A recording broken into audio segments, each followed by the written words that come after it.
6, 1 in 10 Americans have successfully filed for unemployment, but even more may be out of a job as many struggle just to make a claim.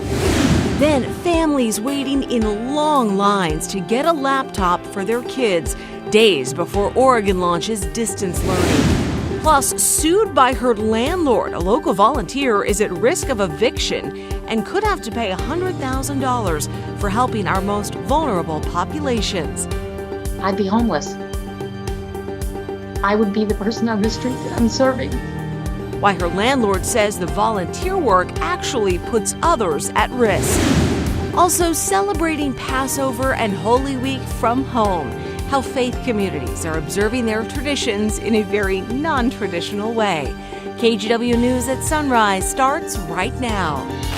Good morning and happy Friday to everyone joining us this morning. We have made it through another week together. Even as the Sunrise team works far apart from each other, Brenda is at our studio at Pioneer Square. Drew is coming to us live from his home basement. Good morning, guys.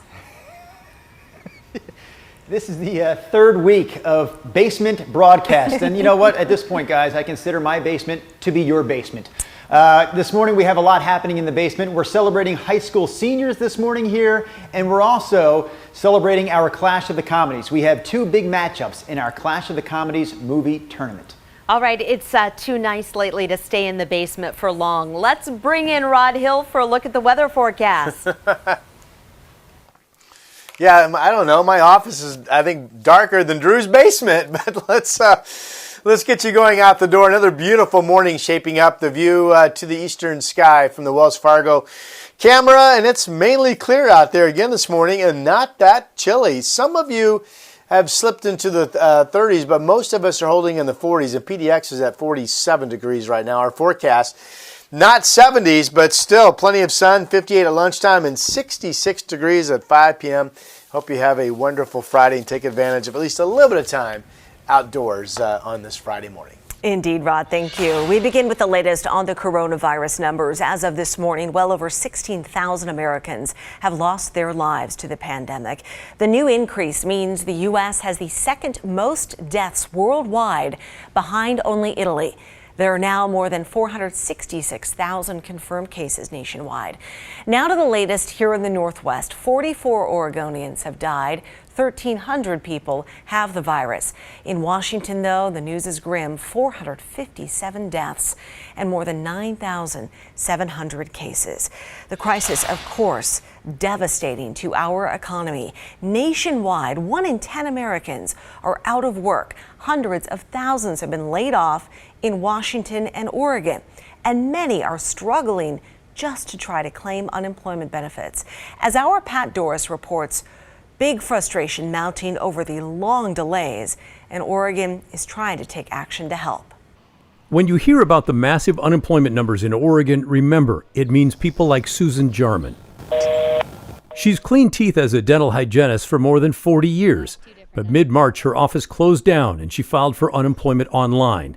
And then a glitch kicked her out of the system, saying she had no work history. She's been trying to call back ever since. Tuesday I called 32 times. I finally got through to recording, and I set that phone there and turned it on speaker and listened to their music and the recordings for just over 2.5 hours, at which time they hung up. So, part of the problem is the huge volume of people trying to get into the unemployment system. Last week, more than 100,000 people filed for unemployment in Oregon. It's a new record, beating the record of the week before of 92,000, which beat the record the week before that of 76,000. The state says they've hired on or brought in 400 people to handle the phones and the claims. It's not nearly enough. I was so mad, and I was just almost in tears, and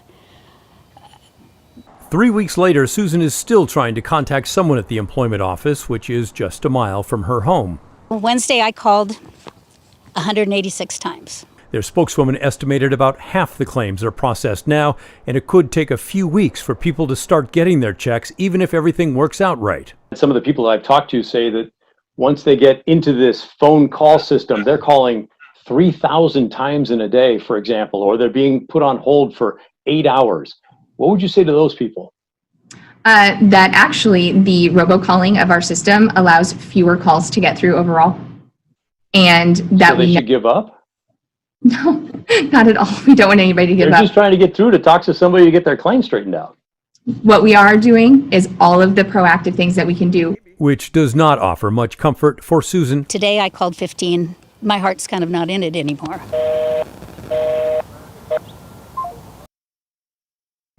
So frustrating to hear about. Well, there is, of course, a lot to navigate if you're trying to file right now. So here's some more information that we got from the Employment Department. With all the phone lines tied up, they say it is best to try and file online if you can. And if you were laid off because of COVID-19 related reasons and you have questions, check out this website first. It's oregon.gov/employ.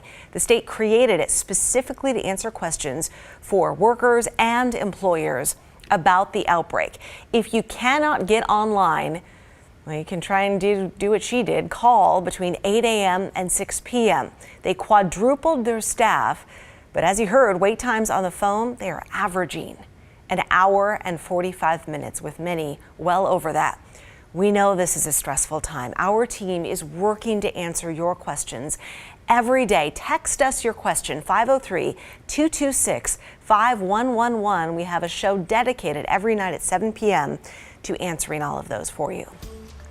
Now to more headlines we are following this morning. Many Oregonians still have to go into work, but say their employers, they're not doing enough to implement social distancing. More than 2,000 complaints have been made to state regulators in recent weeks. That's according to the Oregonian. Most complaints are coming from factories, construction sites, and grocery stores. No citations have been issued, but inspections, we're told, are set to ramp up next week. Well, sadly, Portland police say the number of shootings are almost doubling in recent weeks. There have been 17 in just the past 10 days. Normally, we average one shooting a day. Officers are asking you to report anything you know. The sheriff's offices in our area are upping their efforts to help the most vulnerable. They're starting new programs to do welfare checks on senior citizens. Clackamas and Clark County both have programs, and you can volunteer to help. Just visit kgw.com. Senate Democrats blocked the Trump administration's request for another $250 billion in pandemic relief for small businesses. They say they support the idea, but also want a similar amount for hospitals and states. In turn, Majority Leader Mitch McConnell blocked the Democrats' counterproposals.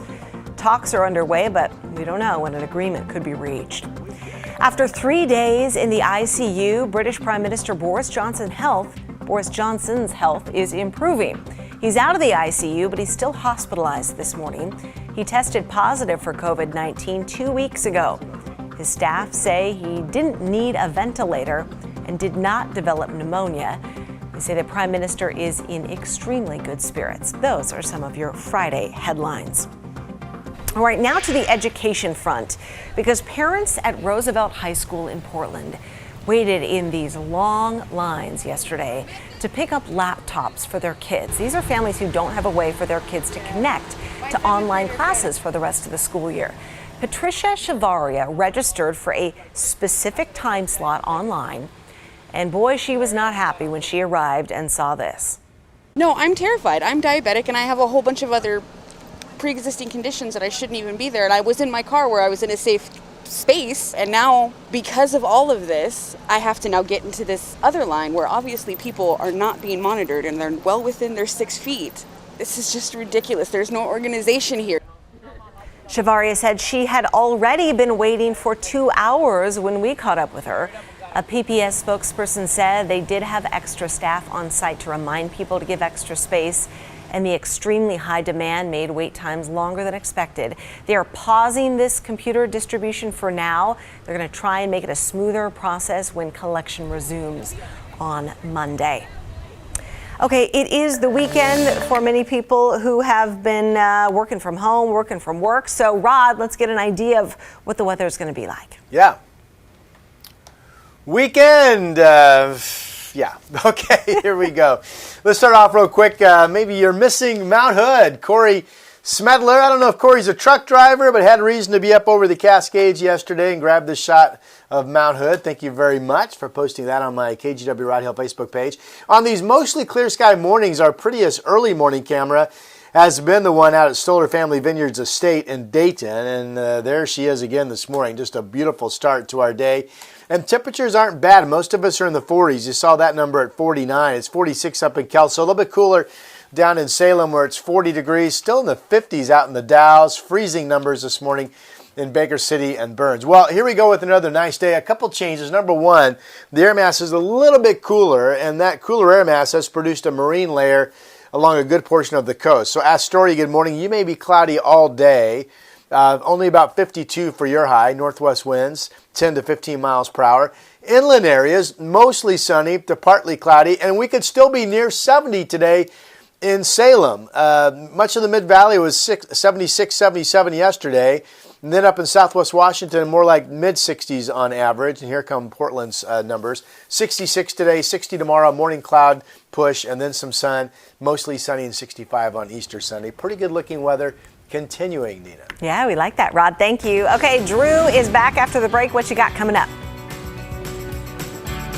Well, we've got your pick, Nina. Your pick in Clash of the Comedies, Bridesmaids, and it is dominating its first round matchup right now against the 40-year-old virgin. So we will have an update on this morning's Clash of the Comedies movie matchup, and we're also going to launch our second game of the day. That one will feature Rod's pick, Arthur, against a local favorite, Animal House. Talking movies from the basement, next on Sunrise.